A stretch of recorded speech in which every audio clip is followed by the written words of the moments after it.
Hey guys, welcome to my channel. Just a tutorial on how to change your tyrod end should you ever need to. Yeah, that's the specific spot where you hit if you want it to pop up. Just check. Ah, here. Right.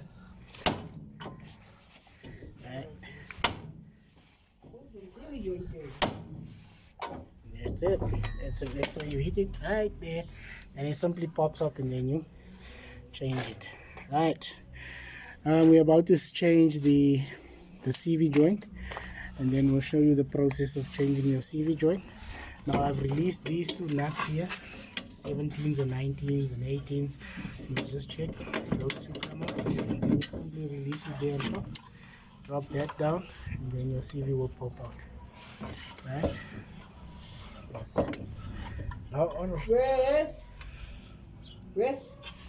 and then you also need to loosen the ball joint. I think it's a 13 nut. You also loosen that one. Right, I'll show you that process of changing your CV head in just a minute.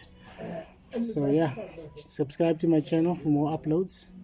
Please tell a friend and subscribe. Cool, thanks.